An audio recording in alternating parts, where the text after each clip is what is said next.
Alright guys, new series. This is the series where every week I will tell you what I have learned on how to become an author, because even if my writing is good, I clearly have learned so much over the past week that I didn't know anything about how you publish a book.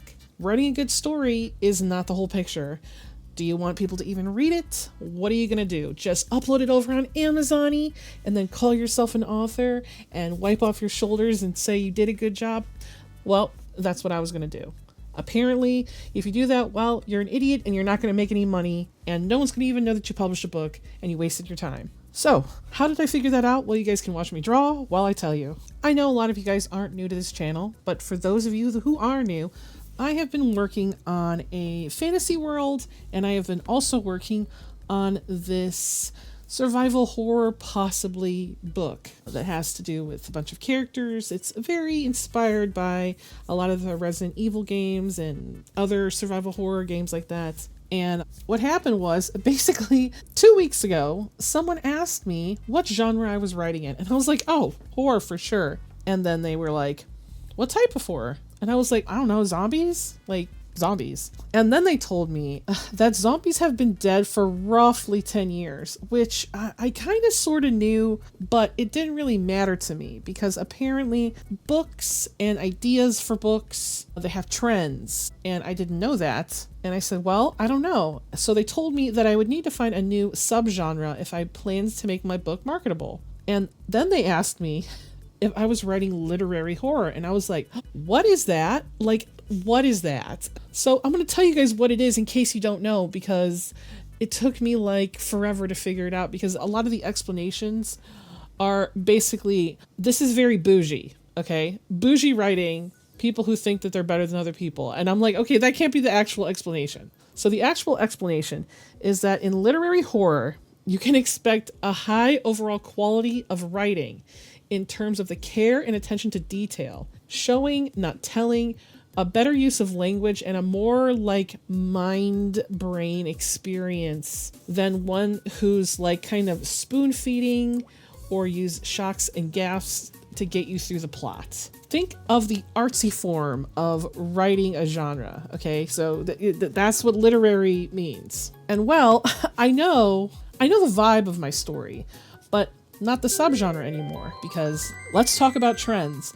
So when it comes to trends, if you guys remember in the 90s, if any of you guys were 90s, vampires and stuff like that, but classic vampires became really, really, really popular. And then for some reason, I don't know what happened, because I didn't really read too much then. Vampires stopped being popular. And then Twilight came out, and there's like a surgence of like urban, paranormal, fantasy-ish stuff.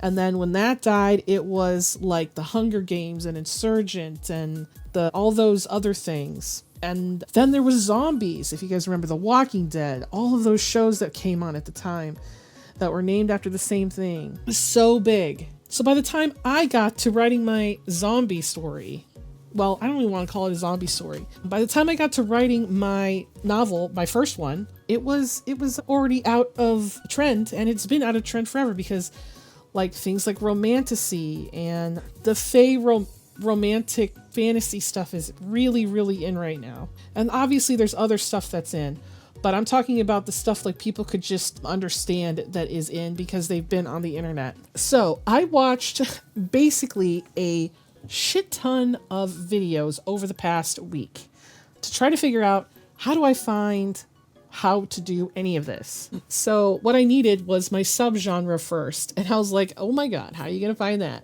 After watching a week full of videos, now I know some of you guys know that I'm anti-AI, so have nuance, okay? Have nuance here. There was 3 ways to get your subgenre, and they're all kind of bullshit, okay? So 1, go to Amazon under books and look for the general genre, and then look what the bestseller is when you get there and what's in those books, and mark it similarly. Like, it has to have like a bestseller rank of 500 and something, like the other one has to be over like or it has to be like at 10,000. And then the other thing, it has to have under 150 reviews. That was too fucking complicated for me. If somebody in my comment section can fucking tell me what that is, please do, because I still haven't figured that the fuck out. So I was like, I did that and I couldn't figure it out. So I just kind of gave up on that one. The next one was to use AI, tell AI your general idea and ask it to give you all possible subgenres. And I said, okay, I guess I'll do that. So I did that. And then I went over to download a browser extension called KipScout. Now I'm going to show you how KipScout works. So you have to log into Amazon, you have to use an incognito tab on Amazon, have KipScout open after you download it, and KipScout is this little thing right here. You see this right here? It's just giving you information, right? So let's type something in. Give me a second to think. Okay, so we're gonna type in princess romance. Just that's it. So now what we're going to do is we're going to click here on this, and then we're going to wait for it to populate fucking something. And I've already put these parameters. So you go over here and then you scroll down, and you have to, like, people just say this, like, maximum number of reviews for a book to be included is 150, minimum revenue of a book to be included, minimum number of profitable books at the top result for a search term to be considered profitable is 3. Number of top results to include profitable search criteria, right? And then there's like all these other fucking things. But you more like want this, right? So it says unprofitable. I don't know why. I haven't figured out. I literally look at these numbers and I'm like, what do any of these mean? Because it doesn't tell me anything. I'm probably going to have somebody else explain this to me, because I don't understand what this I don't understand profitable from unprofitable, but I did look up, what was it? Oh, wait. I gotta show you guys something else. So you can look for queries, I guess, and princess romance books, and then you can check to see if that's profitable, but it wasn't, because the last thing told me it wasn't profitable. So I don't know what the point of this tool is if when you click the other button, it just says unprofitable as well. I do know that I did find one. It was like horror occult, I think. I think that one said it was profitable, so it should bring me something. Maybe not. Maybe I have to do it the other way around. Occult horror, right? I'm trying to find something to prove to you this tool works. Is this the one? Is this one that where it says it's profitable? Yeah. Okay, so this one, occult horror books, would be a profitable genre for now if you were writing one, and you can figure that out by like see how it has this novel, and then you scroll down, it has this one, and then there's another one. I don't really know what it means, but they're like, if there's 3, that's cool, but if there's only 2, and then you have to like look at the books, right? So you have to click on this and then kind of see like who made this, like who published it, and it looks like it was published a few days ago, but it doesn't, it looks like it's like just some guy. I don't know who he is. People say what I'm seeing here. I don't know if it's AI or not. I'm not looking that too deeply in it. I'm just showing you that you kind of look and you can see how much money this book has made, blah, blah, blah. And that's how you could tell that this genre is profitable. So I guess that's it for that. Now, for me, I had like 40 different terms, and like none of them came up profitable for me. So I don't know if I've used it right. And if there's somebody in the freaking audience who is listening to me right now and is like, hey, I can help you understand that, feel free to hit me up on Discord or hit me up on a social media, okay? Because I am very lost on that one. And the third one, oh my God, the third one is probably the one I'm gonna use if I can't figure out the other one, okay? Okay, so there's this freaking website called Klytics. There's also Rocket Publisher or Publisher Rocket or whatever, and they give you Amazon KDPs, like there's stuff for the books, okay? Stuff for the books. So it tells you number of Kindle books covered in the genres. So like if you pay $100 a month, which I would assume you would only need to pay for 1 month because anything else sounds more crazy to me, you get you get a bunch of highly detailed categories. So you're likely to find something that is profitable by just buying this. A lot of people on Reddit have said that this is it is a very valuable resource, and if you're seriously considering being an author that's going to be indie, that you 100% should probably purchase this at some point if you can't figure out your subgenre. I'm like, okay. So you can also not pay for this one. And if you choose, you can just, oh my God, listen how stupid this is, okay? You can buy the K-Lytics for all of the genres separately, but they're almost as much as buying a month, so you could see almost everything. So it's like, you see what I mean? See what I mean? Like, okay, look at this, Westerns. So you could see what Westerns there are and all these different, like, I would probably have to, look how many I would have to buy. I would have to buy this one.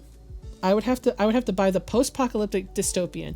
I would have to buy the military romance. I would have to buy, let's see what else. Horror fiction. I would have to buy sci-fi, and I'd have to find mystery thriller and I would have to buy so many of these fucking things that I should just pay $100 because I don't know which one my book would fit into yet. So it just makes no sense to just buy one unless you're 100% sure you already know what you're writing. Like my other book, my fantasy one, I would only have to buy 2 of them. Epic fantasy, and there's another fantasy somewhere down here. I don't even know where it is. Sci-fi and fantasy. And oh, nope, I need to buy 3 of them. Look, fantasy romance. Yep, I need to buy all those. So because I do not want to pay for that. Now, I'm the first one to say that I attempted to sail the 7 seas to find that. And this is apparently such gatekept information that even if you decided to, like, I'm telling you now because I did it, even using the AI one, the AI choice of the 3 choices really didn't even help me. There's no one has bought them and then released them in a special place so they are free, because it's all gate kept. I know people are going to be like, oh my God, you shouldn't be sailing the 7 seas for anything. But listen, this is what people who do this are telling you to do, to find the best way to make your book profitable, because the old way of doing it is no longer viable, whatever way that was, which was the look on the bestseller list and start clicking around. That was the best way before. So now we're going to go into pen names. I was just going to use my actual name because my name is a power name. It is. I'm not going to tell you guys, I'm not going to dox myself, but I intended to use my real name because my real name is a strong, cool name. But from what I've found out, you need different pen names per genre. And they kind of need to sound like they belong in the genre. You know what I mean? You're not going to be a Stephen King and then write all of the different genres. You know what I mean? Like, you're not going to write horror fantasy, horror sci-fi.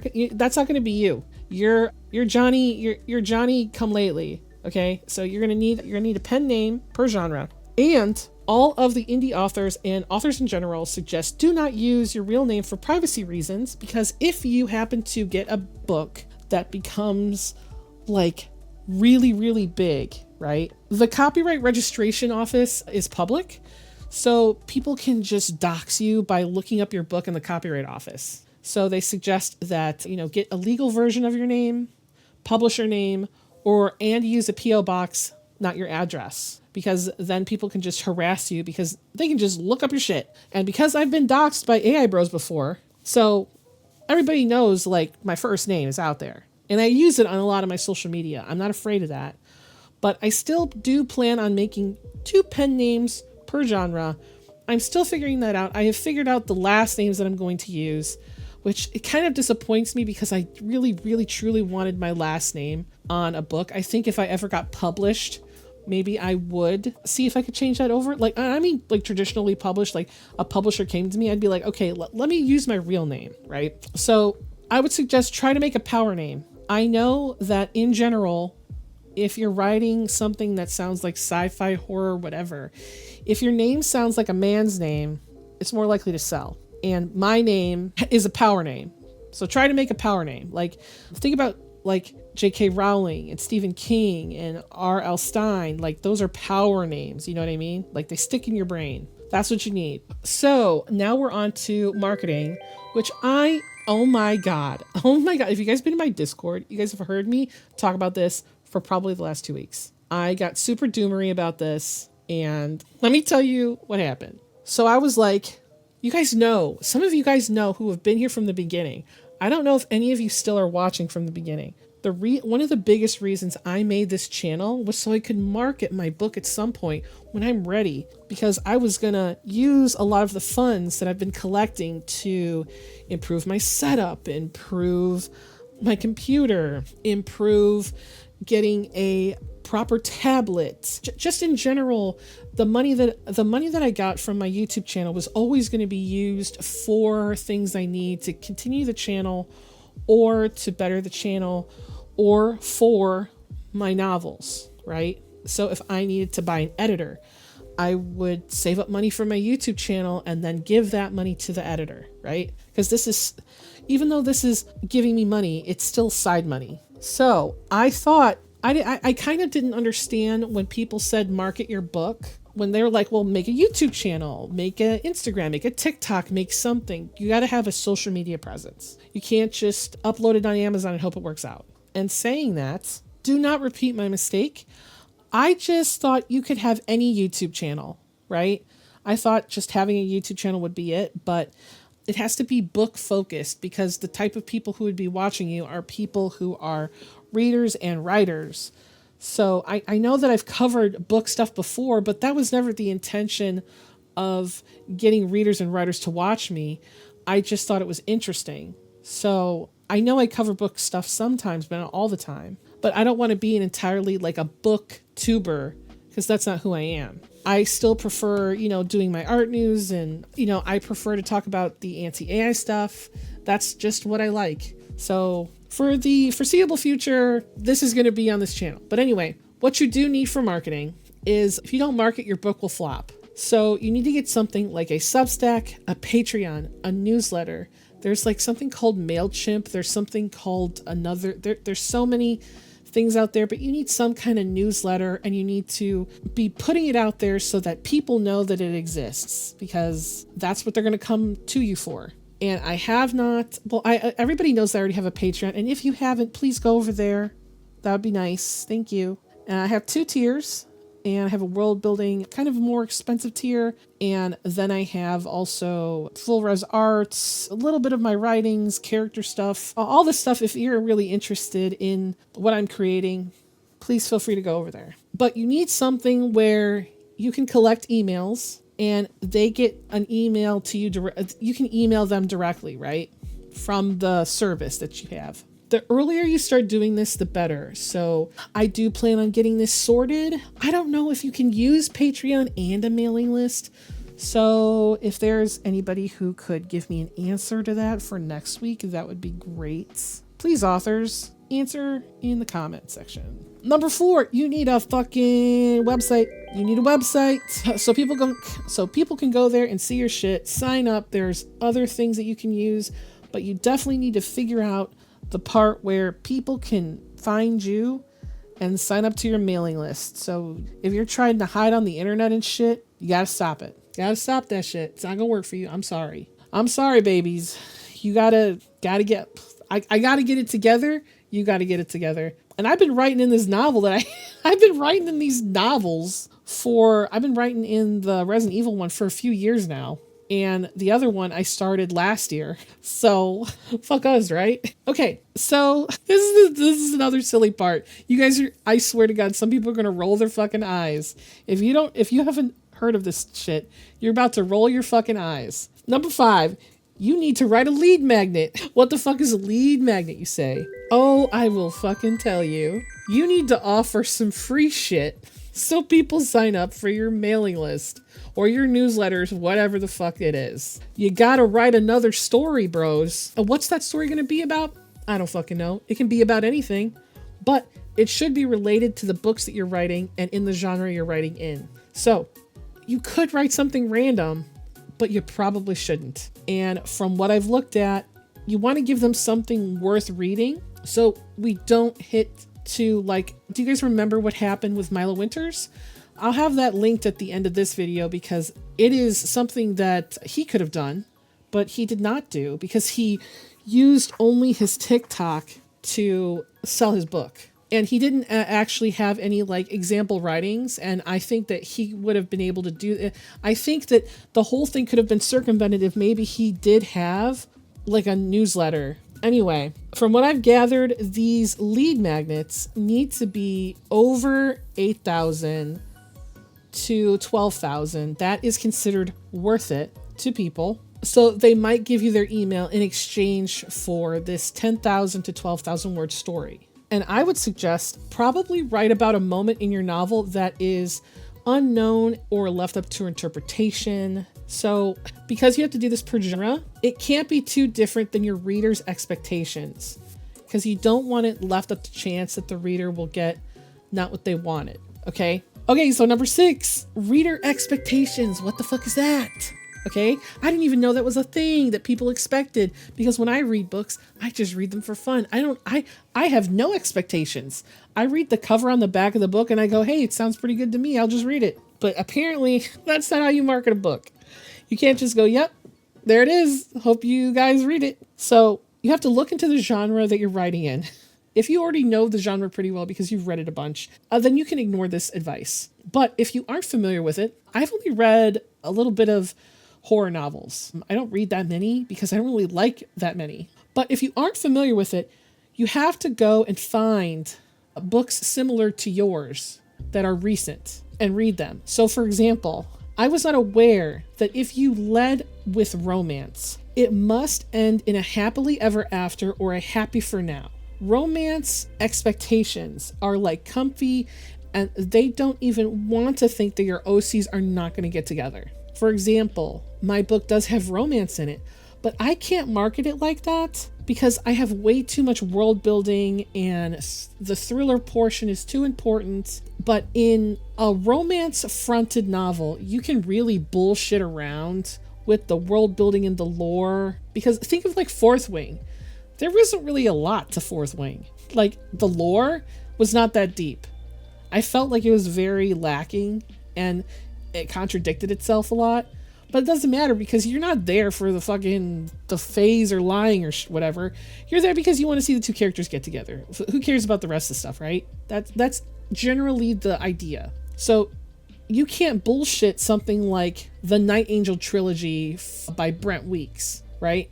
It's has a lot of deep lore. It has a lot of ideas going on in it. Some of it's political, some of it's not. It has romance in it. It's just, there's a lot going on in it. And you can't really make that second to the story. It's the main plot. So my book has romance, but both of my novels that I'm working on have romance, but it doesn't lead with romance because it can't. I feel like the reader's expectations would be let down if they did. So really learn what those expectations are per genre. Also, there's this thing called shelving or the shelf. When you're looking to find like what your genre would be, you have to find books that came out within the last 2 years that are similar to yours. It's an exercise that you do on Amazon where you're looking around and you're just finding things. That's really easy. It helps if other people are helping you. It helps them narrow down how to find out what your subgenre niche is. And this is another part about the subgenre niche thing is once you do find one that can make money, don't tell anybody.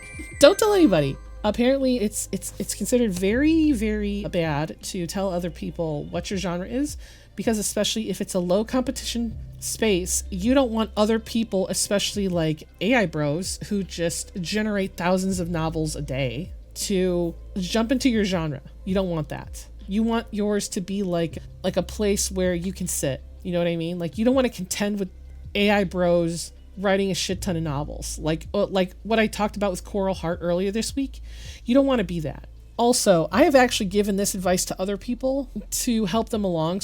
But it was more like when I gave the read what you want to write advice, I gave it so that people understood how big those stories are, what those stories are like, what kind of tropes sit in them. But I'd also like to say that going over to TikTok or Book Talk, whatever, is something that you should probably do. I have not done it yet, but doing it for research to see what people are looking for and people are reading is really, really good. So maybe that's something that I'll do for next week. So I know this video is a little bit long, but I feel like I have learned a lot, and I did not want the information to go to waste. I feel like there's going to be somebody who needs to know the beginnings of how to be an author, and they're just like me. And if you're just like me, well, just keep coming back, man, because I'm going to be learning probably new shit every week. And until I have my book out, that's what I'm going to be doing. So thank you guys for watching. Please subscribe.